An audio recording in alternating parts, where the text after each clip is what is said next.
যা নেবেন একই দাম, হরেক মাল 10 টাকা, 10 টাকা, 10 টাকায় কত কি পাওয়া যাচ্ছে ভাবা যায় আজকের ডেটেও। তাই আমিও অনেক কিছু নিয়েই নিলাম। এই যে শিবটা দেখছো যুগী শিব মন্দির, এর জ্যোতি থেকে ঠাকুরের জন্ম হয়েছিল।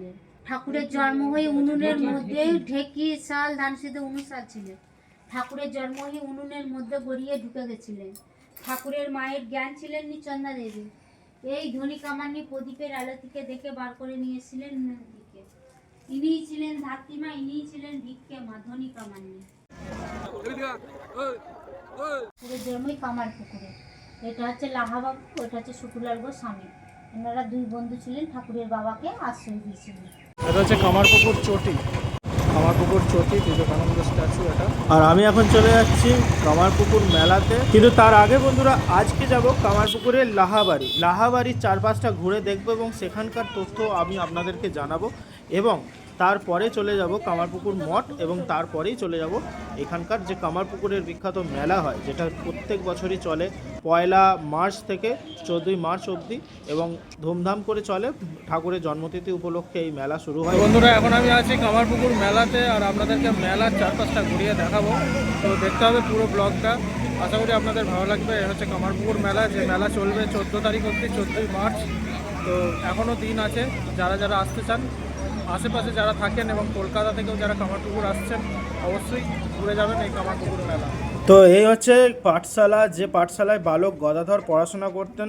হ্যাঁ, পরম শ্রী ভগবান শ্রী রামকৃষ্ণ এই জায়গাতেই পড়াশোনা করতেন। যার পাশেই দেখা মিলবে একটি রাস মঞ্চ বা রাস মন্দির, যেখানে শ্রীকৃষ্ণ রাধার সমস্ত মূর্তি রয়েছে, যেখানে প্রত্যেক বছরই খুব ধুমধাম করে মহা সমারোহে রাস উৎসব পালন করা হয়। তো আমি চলে এলাম লাহাবাবুদের বাড়ি, আর এই লাহাবাবুদের বাড়ির অপোজিটেই রয়েছে এক বিরাট বড় কালী মন্দির, যা রামকৃষ্ণদেবের স্মৃতি বিজড়িতই একটি মন্দির। এবছর কামারপুকুর মেলা যাওয়ার আগে আমি দেখে নিলাম এখানকার লাহাবাবুদের যে বাড়ি রয়েছে সেই বাড়ি। তো আজকের এই ভিডিওয় জানবো এই লাহাবাবু কে ছিলেন।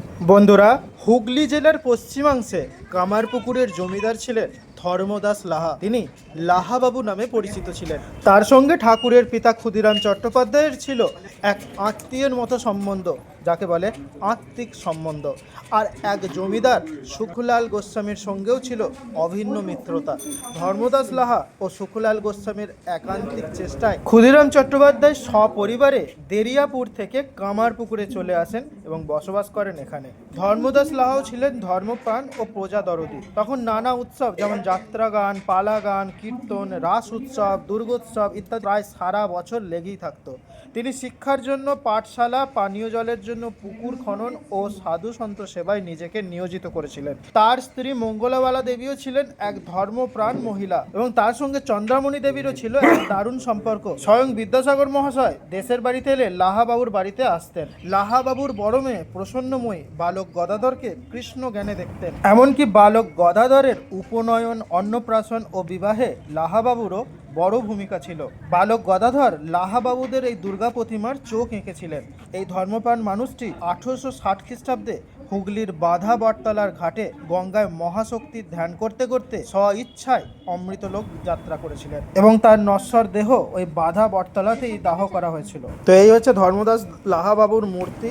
আর এই হচ্ছে ধর্মদাস বাবুর বাড়ির ভেতরে রয়েছে আরও একটি মন্দির, যা বিষ্ণু মন্দির নামে পরিচিত, এবং এখানে একটি মিউজিয়ামের মতো করা হয়েছে, যে ঠাকুরের সাথে কি কি ঘটনা ঘটে গিয়েছে ছোট থেকে, সমস্ত ঘটনাটা এখানে মিউজিয়াম করে রাখা রয়েছে। দেখতে পাচ্ছেন আপনারা। এই যে শিবটা দেখছো যুগী শিব মন্দির, এর জ্যোতি থেকে ঠাকুরের জন্ম হয়েছিল।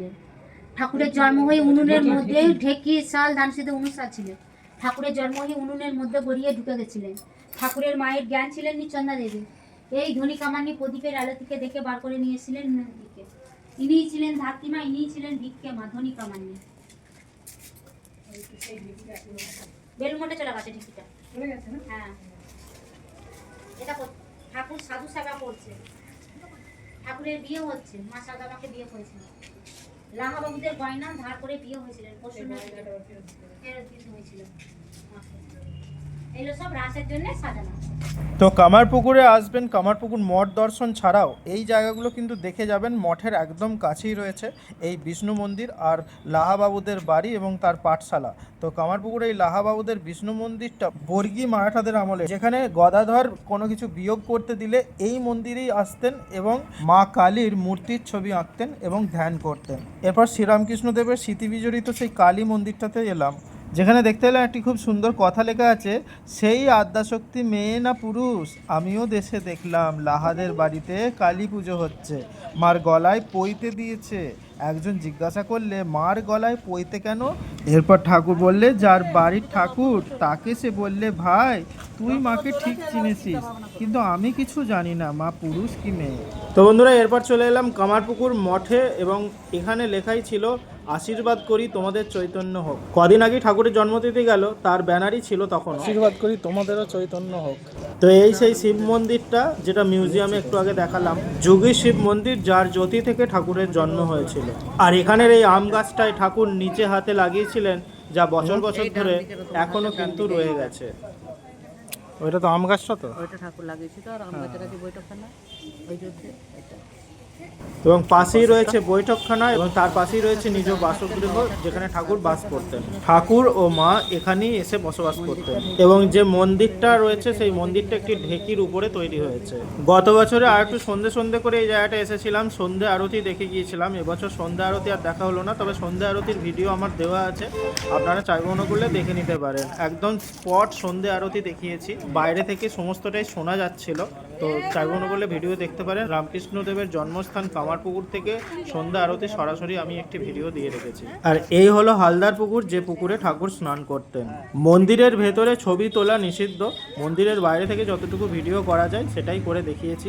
এবং এর আগে কামারপুকুরের বিভিন্ন ব্লগ আমি দিয়েছি, চাইলে মনে করলে সেই ব্লগগুলো থেকে আরও বিভিন্ন ইনফরমেশন পেয়ে যাবেন। আর মন্দিরে আসবার সময় ঘন্টা এখানে কিন্তু লেখা রয়েছে, আপনারা এই দেখে নেবেন, যেখানে শীতকাল আর গ্রীষ্মকালের একটু আগু পিছু রয়েছে সময় ঘন্টাটা। তো এরপর আমি কামারপুকুর রেল স্টেশন এবং জয়রামবাটি রেল স্টেশন ঘুরে কামারপুকুর মেলাতে সোজা চলে এলাম। এবার আপনাদেরকে মেলার প্রাঙ্গণে নিয়ে যাচ্ছি। মেলা, কামারপুকুরের মেলা প্রতি বছরই এই দোলের সময় হয়। দোলের ঠিক আগেটা হয়, ঠাকুরের জন্মতিথি থেকে শুরু হয়ে যায় আর দোল অবধি চলে। দোলটা যেমনি শুরু হয় অমনি মেলা শেষ হয়ে যায়, দোলের ঠিক আগে অবধি চলে এখানকার এই মেলা। তো মেলাতে হরেক রকম দোকান বসে, খাবারের দোকান, যেমন মেলা হয় বিভিন্ন জায়গায় সেরকমই মেলা এখানেও হয় এবং খুব জাঁকজমকপূর্ণভাবে মেলা হয়। তো গত বছরেও এসেছিলাম, এবছরেও এলাম। এই আপ্যায়ন রেস্টুরেন্ট এবং বিভিন্ন ধরনের জিনিস আপনারা এখানে পেয়ে যাবেন, যেমন পাপড়ি চাট থেকে শুরু করে সিঙ্গারা চাট থেকে শুরু করে বিভিন্ন খাবারের আইটেম, স্ন্যাক্স, তারপরে মোগলাই, এগরোল, পরোটা, হ্যাঁ, তারপরে হান্ডি চিকেন, ইনফ্যাক্ট এখানে রুমালি রুটিও তৈরি হচ্ছিল। তো সমস্ত কিছু জিনিসই কিন্তু মেলায় পাওয়া যায় আর খুবই সস্তায়, মানে একটা ন্যায্য মূল্য দামেই কিন্তু পাওয়া যায়। তবে আমি যখন মেলায় যাই তার মধ্যে যেটা খাই সেটা হচ্ছে প্রথমেই আমি পাঁশকুড়ার চপ খাই, তারপরে পাপড়ি চাট থাকলে পাপড়ি চাট খাই। এবারে যেমন আমি কামারপুকুর মেলায় এসে পাপড়ি চাট খেলাম, খুবই সুন্দর লাগলো খেতে। আর এখানে এই রুটি করা দেখছিলাম, তো রুটি করা দেখতেও বেশ ভালো লাগছিল, কারণ রুমালি রুটি ওই যে আকাশে উপর দিয়ে যে ছুঁড়ে দেয়, আবার সেটাকে হাতে করে পাকিয়ে আবার সেখানে ফেলে, আর খুব তাড়াতাড়ি সেই জিনিসটা হয়ে যায়, সেটা বেশ ভালো লাগছিল। তো আমি খেয়ে নিয়েছিলাম এখানে পাঁশকুড়ার চপ এবং তারপরে খেলাম পাপড়ি চাট এবং তারপরে একটি রোলও খেয়েছিলাম। তো আপনাদেরকে এখানে চারপাশের দোকানগুলো ঘুরিয়ে ঘুরিয়ে দেখাচ্ছি। আর এই হচ্ছে সেই বটগাছ তলাটা, যেখানে দেখতে পাওয়া যায় বিবেকানন্দ, রামকৃষ্ণ এবং সারদা মায়ের ফটো, যেখানে ধূপদানি দিয়ে রাখা থাকে। এবং তার পাশেই থাকে একটি ছোট্ট পাড়া মঞ্চ, যেখানে কালী মা এবং রামকৃষ্ণ এবং সারদার একটা আরাধনা হয়, সন্ধ্যা আরতি হয় এবং ওখানে দক্ষিণেশ্বরের কালীর মতোই একটি কালী রাখা থাকে।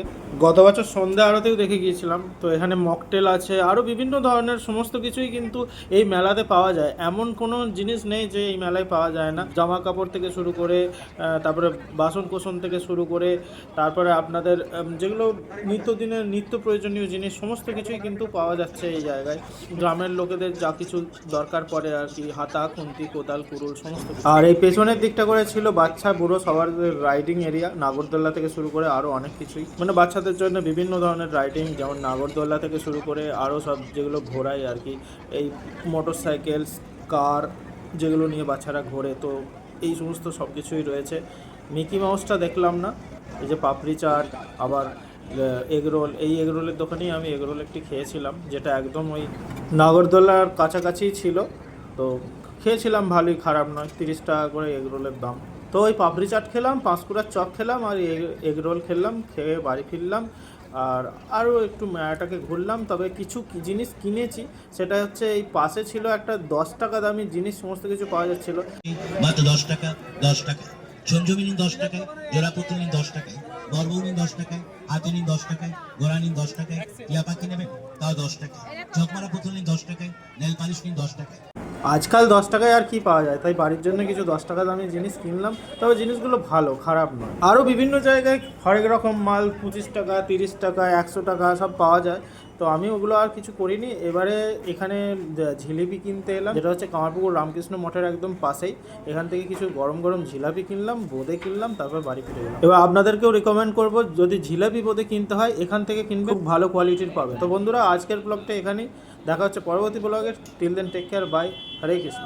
আর ভিডিওটা কেমন লাগলো অবশ্যই জানাতে ভুলবেন না, আপনার বন্ধুদের মাঝে শেয়ার করতে ভুলবেন না, এবং চ্যানেলে নতুন হলে অবশ্যই চ্যানেলটাকে সাবস্ক্রাইব করে নেবেন নতুন নতুন ভিডিও পাওয়ার জন্য।